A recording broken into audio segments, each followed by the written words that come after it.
Hello बच्चों, coordination compound के इस लेक्चर सीरीज में आपका स्वागत है। वैलेंस बॉन्ड थ्योरी के आइए कुछ एग्जांपल्स करते हैं।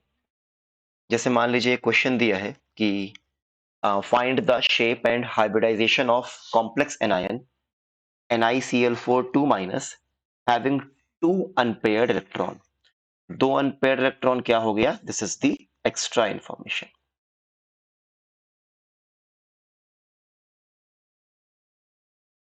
अब ये दो अनपेयर्ड इलेक्ट्रॉन या तो निकल +2 पे होंगे या तो क्लोराइड पे होंगे। अब Cl- में सारे के सारे इलेक्ट्रॉन्स कैसे रहते हैं? पेयर्ड ही रहते हैं। तो अनपेयर्ड इलेक्ट्रॉन कहां पे रहेगा? सेंट्रल मेटल आयन पे। ठीक है ना? तो आइए कॉन्फ़िगरेशन लिखो निकल का।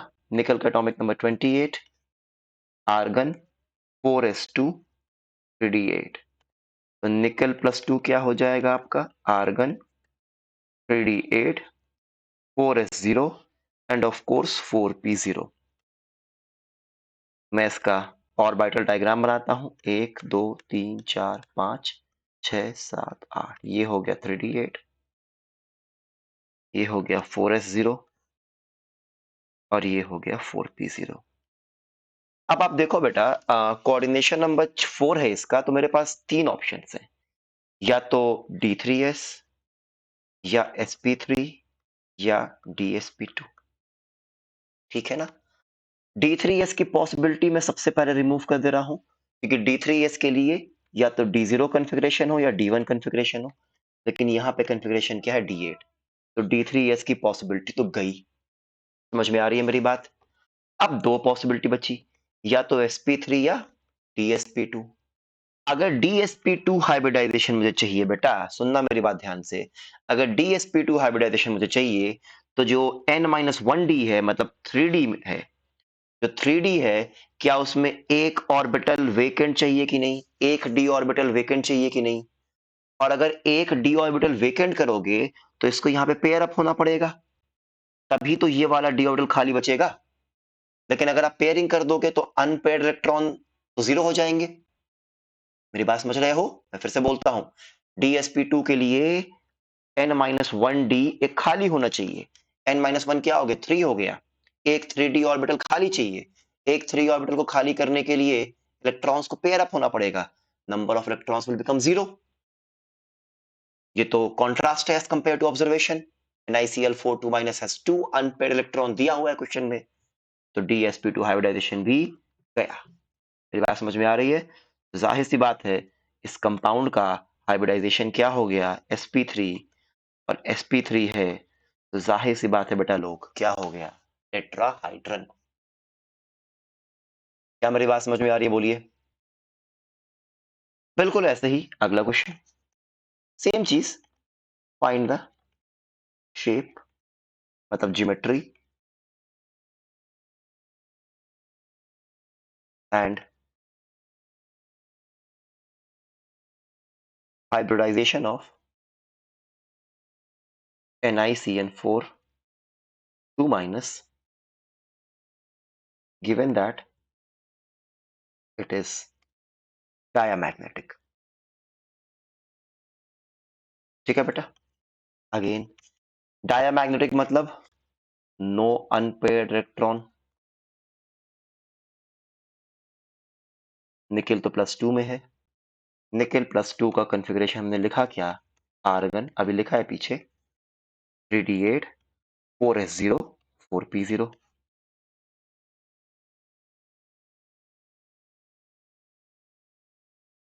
3d8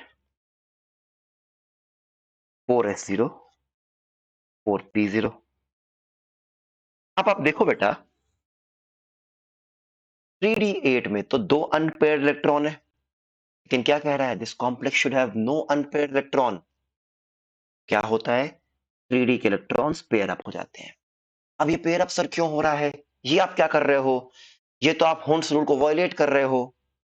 होन्स रूल में तो ये बोलता है कि पेयरिंग तब तक नहीं होगी जब तक कि हर एक डिजेनरेट ऑर्बिटल में एक एक इलेक्ट्रॉन ना आ जाए विद पैरेलल स्पिन। ये दिमाग में आता होगा और बहुत ही ऑब्वियस सी बात है दिमाग में आए। लेकिन अभी जब हम CFT पे आएंगे, क्रिस्टल फील्ड थ्योरी पे, तो इस पेयरिंग के कॉन्सेप्ट को भी हम समझ लेंगे। अभी बस आप ये समझो कि इलेक्ट्रॉन्स की क्या हो जाएगी? पेयरिंग हो जाएगी। और जब इलेक्ट्रॉन्स की पेयरिंग होगी क्यों होगी? It is because of ligands. पढ़ेंगे आगे, डोंट वरी। इलेक्ट्रॉन्स की पेयरिंग हो गई तो क्या हो गया? ये 3d8 ये हो गया तो क्या होगा?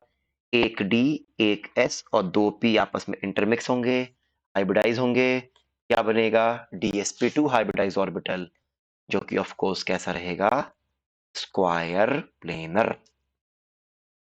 क्या मेरी बात समझ में आ रही है आप लोगों को? कोई दिक्कत तो नहीं है? ठीक है बेटा, नेक्स्ट आइए एग्जांपल देखते हैं।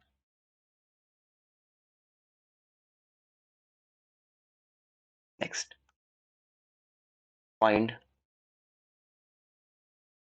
Shape, geometry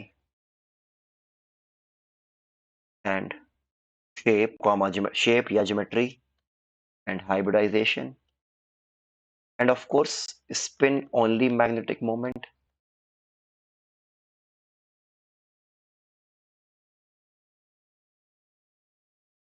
for CrH2O6+3। Important. क्या देखो तो क्या कह रहा है अब। इस बार हमारा कॉम्प्लेक्स क्या है? CrH2O6+3। और इनफैक्ट इस बार कोई एक्स्ट्रा इंफॉर्मेशन नहीं दी है। No extra information is given. ठीक है ना? चलो, अब अगर कोई एक्स्ट्रा इंफॉर्मेशन नहीं दी है तो आइए करते हैं। Chromium, atomic number scandium, titanium, vanadium, chromium 24। Argon 4s1 3d5। ठीक है, तो क्रोमियम +3 क्या हो जाएगा बेटा? आर्गन पहले इलेक्ट्रॉन जाएगा 4s से ना, हाँ, क्या हो जाएगा? 3d3 4s0। क्या बात समझ में आ रही है? तो जरा इसका ग्राउंड, ऑफ कोर्स 4p0, जरा इसका ग्राउंड स्टेट कॉन्फ़िगरेशन बनाइएगा। 3d3 1 2 3 4s0 4p0। ठीक है ना? एंड ऑफ कोर्स आगे 4d भी खाली रहेगा, आगे चाहे तो आप 4d भी बना लो। अब चूंकि ये कोऑर्डिनेशन नंबर 6 है, अब मेरे पास दो पॉसिबिलिटी है। क्या क्या पॉसिबिलिटी है बेटा? कि सर या तो ये आपस में इंटरमिक्स होकर हाइब्रिडाइज हो तो क्या बनेगा? D2sp3। या तो ये आपस में इंटरमिक्स होकर हाइब्रिडाइज हो, क्या बनेगा? sp3d2। तो मेरे पास दो पॉसिबिलिटी है, या तो sp3d2 या तो D2sp3। और कोई एक्स्ट्रा इंफॉर्मेशन नहीं दी है कि कितने अनपेयर्ड इलेक्ट्रॉन है कि नहीं है। तो लेट मी टेल यू बेटा, जब आपके पास ऑप्शन हो किसके बीच? sp3d2 और D2sp3, then you will go for D2sp3। This will be preferred। क्यों? आप खुद सोचो। अगर sp3d2 होगा तो D जो इन्वॉल्व हुआ वो आउटर D इन्वॉल्व हुआ, जिसका n बराबर 4 है। और D2sp3 के लिए n बराबर 3 वाला D इन्वॉल्व हुआ, ये इनर D है बेटा। आप पढ़ते हो कि जैसे जैसे n की वैल्यू बढ़ती है, एनर्जी बढ़ती है, तो ऑब्वियस सी बात है कि आउटर मोस्ट D इन्वॉल्व होगा जब आपके पास इनर डी की इन्वॉल्वमेंट हो सकती है? नहीं ना, क्योंकि outer D will require more energy while this will require less energy। तो प्रेफर कौन सा करोगे? D2sp3। होगा क्या? अंदर के 2d, बाहर का एक s और 3p हाइब्रिडाइज करेंगे और क्या बनेगा? D2sp3 हाइब्रिडाइजेशन, जो कि ऑफ कोर्स ऑक्टाहाइड्रल है। और नंबर ऑफ अनपेयर्ड कितने हो गए? 3 हो गए। तो स्पिन मैग्नेटिक मोमेंट क्या होता है? Under root n+2 bm। तो under root 3 × 3 + 2 which is equals to √15 bm is the answer। Bore magneton. तो इसका मतलब मैं एक बात कह सकता हूं ना बेटा, आप खुद सोचो। D0 D1 D2 D3। D0 कैसा होगा? बनाता हूं मैं। D1 4 5 D0, D1, D2, D3। इन सभी में देखो अंदर के 2D तो खाली ही मिलेंगे ना हमेशा, तो इसका मतलब D0 से D3 configuration coordination number 6 always क्या होगा, D2sp3 होगा। ऑलवेज क्या होगा बेटा, इनर ऑर्बिटल कॉम्प्लेक्स होगा। इसको रट लो, दिमाग में बैठा लो, इंपॉर्टेंट। क्या मेरी बात समझ में आ रही है? बोलो, इसमें तो कोई दिक्कत नहीं है, प्योर, ठीक है ना? चलो, मैं आपको एक होमवर्क भी दे देता हूं, समझो। हाँ, होमवर्क है कि वही करना है आपको, Zn NH3 4 +2 का हाइब्रिडाइजेशन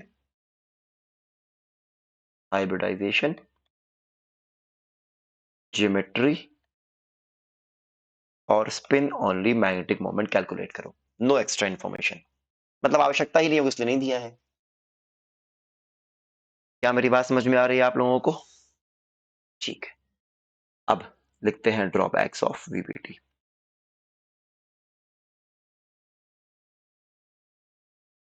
ठीक है ना? अब देखो, जो भी पॉइंट्स अगली थ्योरी में आएंगे वो वीपीटी के क्या बन जाएंगे बेटा?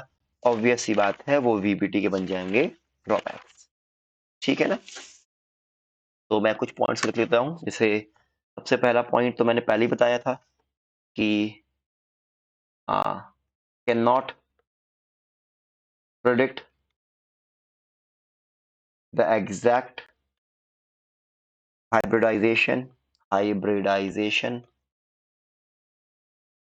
and geometry of coordination number 4, 5, 6. Some extra information will be required. Some extra info is required. दूसरी information does not differentiate between strong and weak field ligand. ये नया टर्म आएगा। तीसरी, no information is given regarding thermodynamic stability of complex.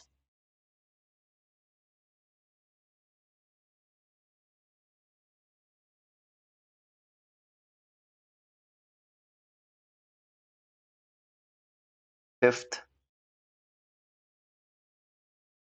does not predict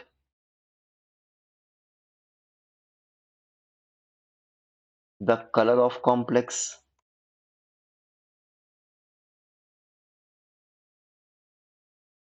और बताता हूं मैं, चलो इतना काफी है, ठीक है ना? और भी कई सारी चीजें रहेंगी, ठीक है ना? मेनली तो ये पॉइंट नंबर 4 था। मेनली तो हमको जो थ्योरी वाला पार्ट था वो हमने देख लिया। आई होप दैट्स क्लियर, ठीक है ना? चलिए, इतना काफी आज के लिए। Thank you all and a very happy learning. इसको पढ़िएगा, फिर हम नई थ्योरी शुरू करेंगे, बहुत ही शानदार थ्योरी, क्रिस्टल फील्ड थ्योरी।